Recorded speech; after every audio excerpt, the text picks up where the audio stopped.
Can a break from alcohol change your life? Did you know that sales for alcohol went up by 262% during the pandemic? Most people had more stress over these last 2 years of dealing with the influx of so much uncertainty in the world. In fact, if I hadn't gone alcohol free a few years ago, I probably would have been in the same exact shoes. And so I'm curious today if you've been wondering if this extra drinking, if the lethargy, if the shame that comes with waking up in the morning not feeling your best is truly serving you. And if you're curious at how a break from alcohol can change your life, then listen into this video because I'm going to share with you the 5 ways your life will change when you take a break from alcohol. You know, I had been wanting to take a break from alcohol for years. I remember back in 2013, I started this spreadsheet for myself. And this spreadsheet helped me keep track of how many drinks I drank a week. So on Monday, I'd have a little point for a data point, and I'd put in the number of drinks I had Tuesday, Wednesday, Thursday, Friday, Saturday, Sunday, and then it would total them all up for me on a weekly basis. And I started doing this back in 2013 because I already wanted to drink less. I already wanted to minimize how much I was drinking and to stop over drinking on the weekend. You see, the thing is most of the time my Monday, Tuesday, Wednesday all had these zeros in it. But by the time the weekend came around, it was 4, 3, 5, 6, depending on whether or not I went to some party or whatever. And it started to stack up and make me feel like crap. I constantly wanted to drink less. And not only did I have this spreadsheet, but I made all these rules for myself. I was telling myself, okay, no more than 2 drinks tonight. No heavy beers, no mimosas. I had so many rules that I constantly broke. The thing is that once I started drinking during the weekend, I often overdrank. I often went to a dinner party or a game night, and I was kind of just doing what everyone else was doing, it felt like, but it was hours and hours and hours upon these events where at the end of it, you just had that many drinks. And sometimes I really overdrank and embarrassed myself and would wake up the next day feeling such shame. I was always trying to drink less because during the week I considered myself such a healthy person. I worked out, I went to yoga classes, I meditated, I drank those green juices, and I couldn't quite figure out why can't I make alcohol work in my life? Why can't I find this elusive balance of alcohol in my life? And so every year I strove to drink less and less and less and less. And sometimes I was successful, and most of my trajectory of my drinking actually went down over time. But it never really felt like I figured it out, and it never really felt like I found any answers. And there was part of me that always wanted to take a break from alcohol. I, would wake up on a Monday morning just being like, oh my gosh, I can't do this again. I can't live on this merry-go-round anymore. And I was so interested in taking a break from alcohol. And as soon as I started thinking about maybe doing it, I remembered, oh, wait, my mom's birthday's on Saturday. I can't go and not drink there. Or, oh, wait, there's my friend's birthday party or dinner or whatever it was that stopped me in my tracks. Sometimes it was a vacation. Sometimes it was some other external event. It would just stop me in my tracks, and I just felt, well, how could I show up to this thing and not drink? I didn't think it was even possible. And so I kept pushing off this idea to take a break for years and years and years and years. In fact, I told you earlier that I started my spreadsheet to drink less in 2013, and I didn't really actually take a break from alcohol for an extended period of time until 2018. That's 5 years of living with this anguish where I was knowing I didn't want to really drink the way I was drinking, and yet nothing was changing. Sure, I would drink less, and that's the thing, is sometimes when you're in a complicated relationship with alcohol, you think that if only I could drink less, if only I could minimize this, if only I had less drinks per occasion, or only if I drank less times per week, this would not be a problem. But the thing is, I tried all that, and I still felt like crap. It's so funny. Obviously, 5 drinks or something is going to make you feel pretty hungover the next day. But what's crazy is I would feel pretty crappy after just 1 or 2 too. I would get a headache the next day after just 1 or 2 drinks, and I definitely didn't sleep well after just 1 drink. It was like, damned if I do, damned if I don't. How come I can't figure this out? I didn't understand back then that everybody's bodies get worse at processing alcohol over time. And so even something that was maybe easy to handle when I was 21 or 18 started to become something that my body just couldn't deal with. And it wasn't a problem that I had, it was really my body trying to tell me what it wanted. Alcohol is a toxic substance, and it takes your body a lot of energy to detoxify from it. It has to metabolize it, it has to process it through your system, and it takes a huge toll on your body. In fact, alcohol, nowadays, we're learning so much more about how much of a serious toll it takes on your body. One drink reduces your lifespan by 30 minutes, right? They've found that a bottle of wine is the equivalent of smoking 10 cigarettes to your cancer risk. So even if you're trying to moderate or drink less, one glass of wine is the equivalent of 2.5 cigarettes. Can you believe that, right? And so I told you, I'm always trying to drink less, but wanting really to take a break, but never really feeling like I could, never really finding like there was a right time for it. And then finally, something clicked in me, and I heard about Dry January. And Dry January came upon me as this idea, well, all these people do this month. All these people take a break from alcohol during this month. Maybe it wouldn't be so weird if I did it too. Maybe I wouldn't have to explain myself. Maybe I wouldn't have to, go around ringing to everyone that I had a problem. I could just take a break during the month of January, just commit to it just like everyone else around the world is doing, and finally figure out this thing I have going on with alcohol. And I did it. I committed to Dry January back in 2018, and I went the whole 31 days without drinking, and I honestly started to find myself feeling amazing. I would wake up early feeling so fresh, so radiant, so good in my skin. I would do these wholesome, joyful activities. I would play board games with my husband. I remember playing with my niece. I remember going to an amusement park once, and I had more fun at that amusement park than I could remember having since I was a teenager. Because drinking had come into my life then, and all I knew about fun in my teens and my 20s was really just drinking. And so it really brought me back to this sense of fun that I didn't feel since I was like a preteen. And I just remember feeling so good. But by the time February came around, I didn't really think I could continue my break. I basically had this idea that normal adults drink. Therefore, if I want to be a normal adult, I must drink. And so I went back to drinking that February. And I hated it.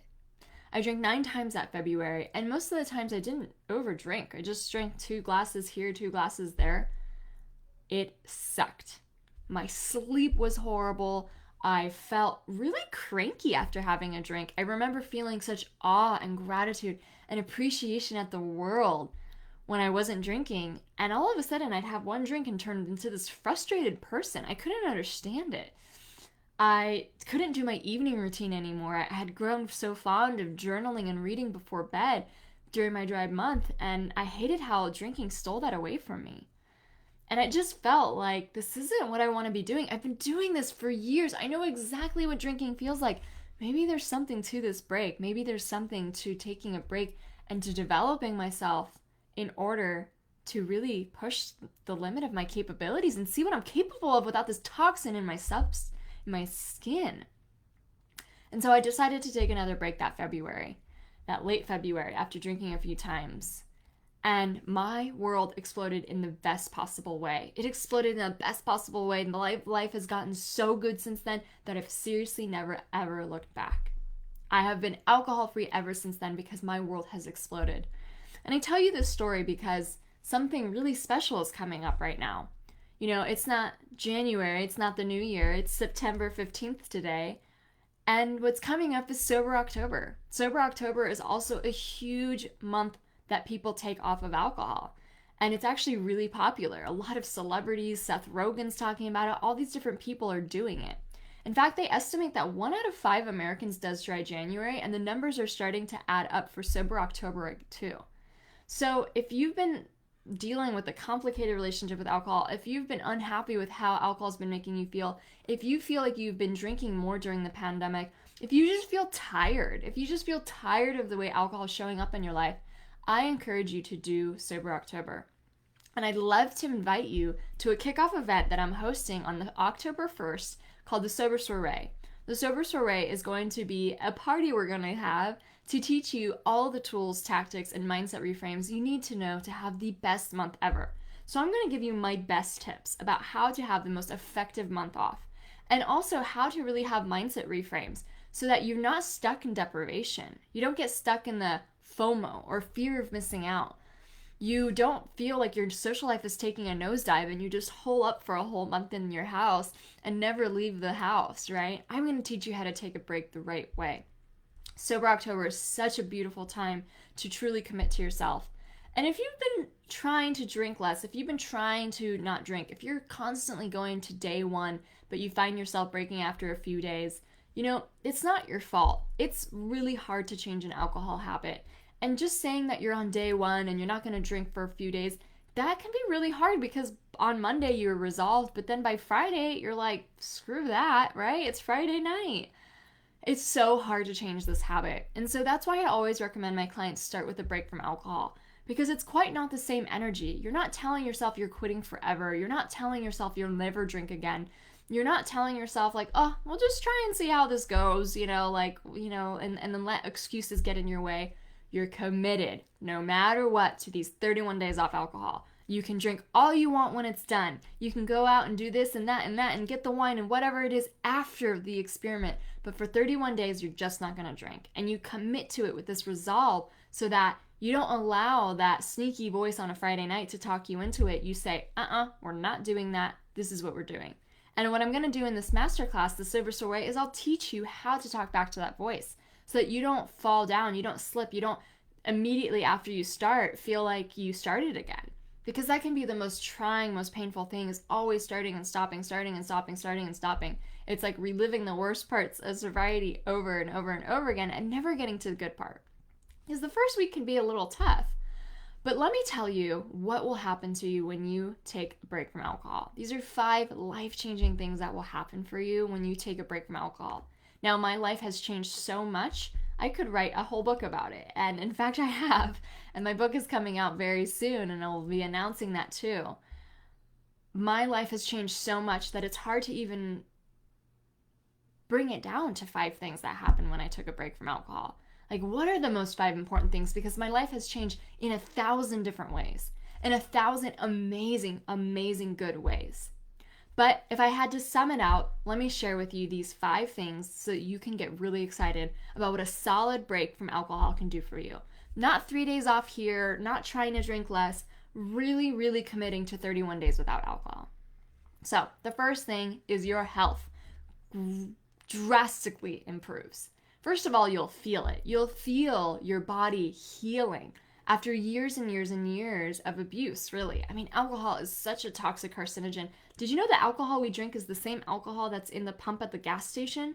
It's the same alcohol that's in the rocket fuel. It's the same alcohol that's in paint thinner. It's the same alcohol that's in hand sanitizer. There's not a different chemical property. It's not a different kind of alcohol. That's what we drink.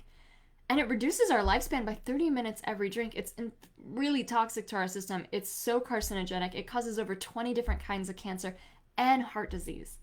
And so immediately, not only do you feel your health getting better, you feel amazing. You start to feel so much better. You feel healthier. You're never having to detox this unhealthy substance. But things on the inside are actually getting a lot better too. So they've proven that just 1 month off of alcohol will do so many incredible things for your body. So first of all, your liver fat heals. You start to actually heal any damage or any kind of abuse you've been doing to your liver, and it really does heal pretty fast in just 1 month. Second of all, things in your heart and cardiovascular system heal too. You know, it's a huge myth that red wine is good for your heart. They've completely debunked that. Red wine and alcohol in general actually increases our risk of cardiovascular disease. It increases our blood pressure and it makes our heart beat faster, but with no related physical exertion. So over time, your heart is beating faster, but it's not getting all the oxygen it needs. And so it starts to sag in your system and leads to heart failure. They've proven that alcohol leads to cardiovascular disease and heart disease, which is the #1 killer of women and men in America, right? You would think that we know more about this, but the alcohol industry still dominates headlines by saying that moderation is good for you. It's not. And just 1 month of alcohol will lower your blood pressure and your blood cholesterol. They average it by 20 points just in 1 month. I mean, a 20-point reduction in your cholesterol is insane if you were be taking a drug for a month. Imagine just taking a break from alcohol and that would heal.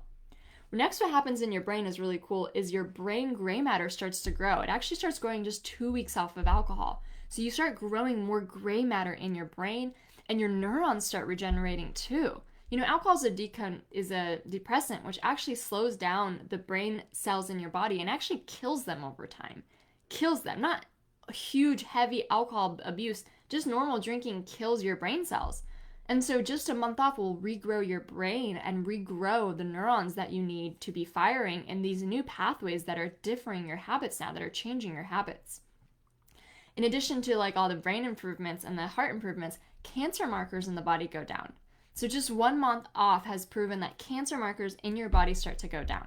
Literally, if you took a break from alcohol and you bottled all of these like effects that you would get from it in a healing perspective into a pill, pharmaceutical companies would make billions of dollars. Can you imagine a pill that regrows your brain matter, that grows new neurons in your brain, that lowers your blood cholesterol, lowers your blood pressure, heals your liver, lowers your cancer markers in your body, greatly improves your sleep?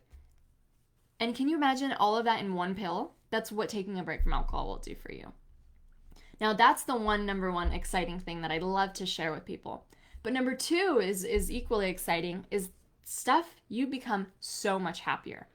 You become so much happier, and there's so many reasons why you become so much happier. But let me just give you the scientific reason first.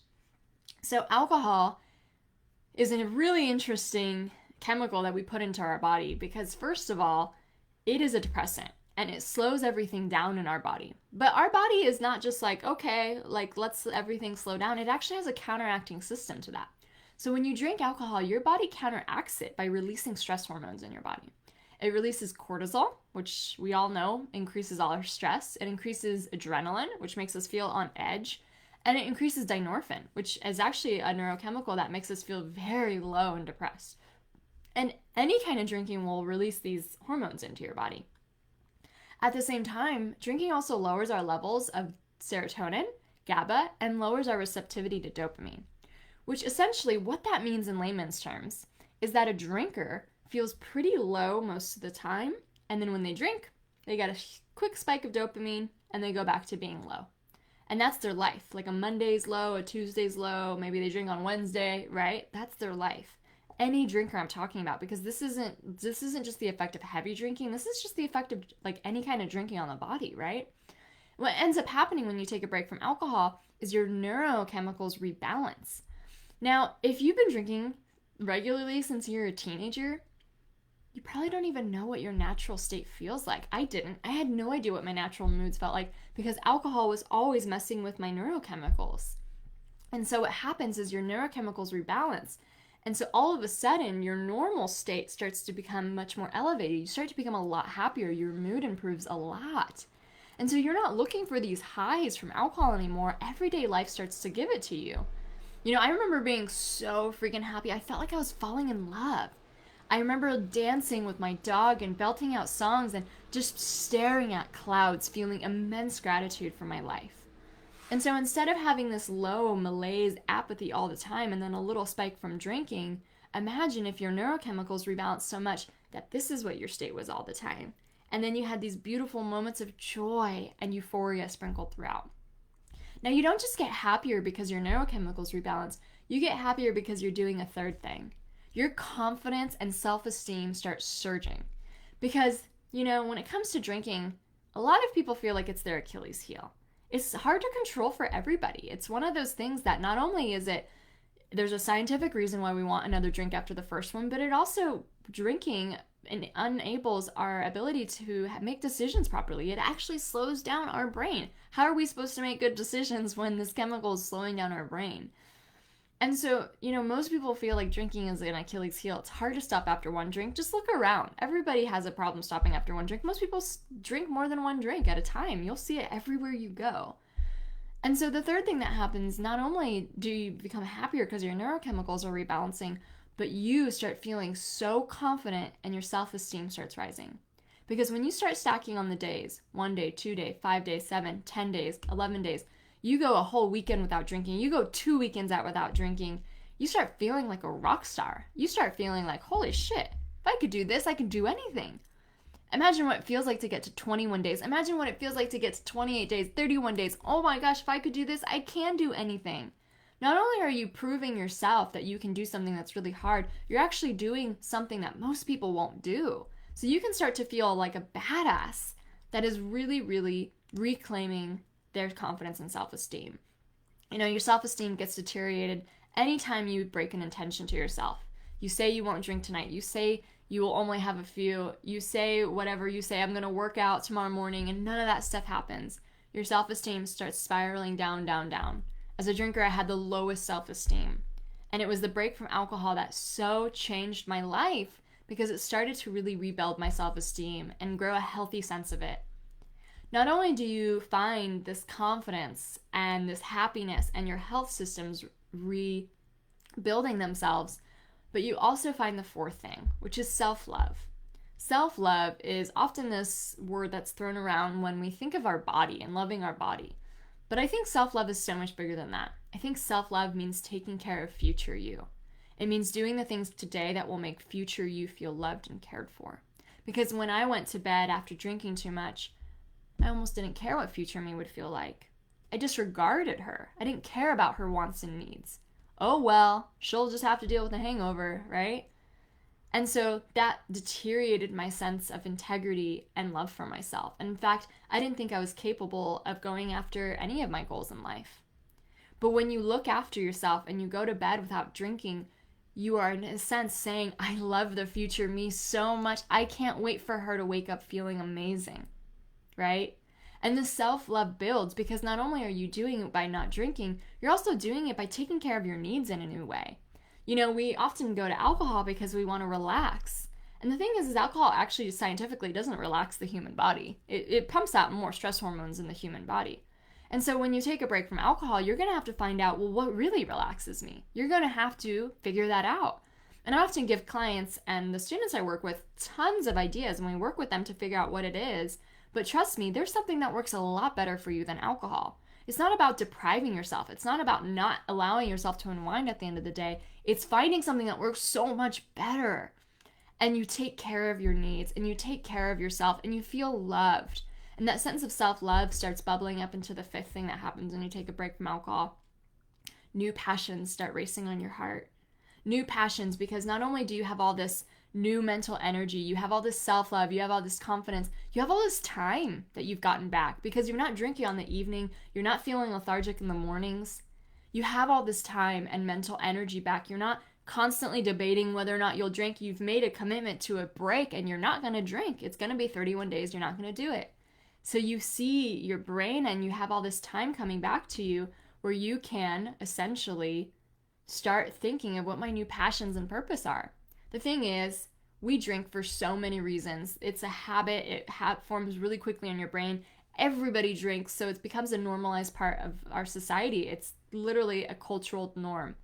But what if part of us are drinking too because we're unfulfilled? What if we feel like we don't like our lives exactly the way we are, so we drink to numb ourselves from that fact? Now, when you take a break from alcohol, you actually get the confidence and the bravery to start asking yourself, well, what would make my life more fun? What would make my life more passionate? What would make my life more fulfilling? And you start doing those things.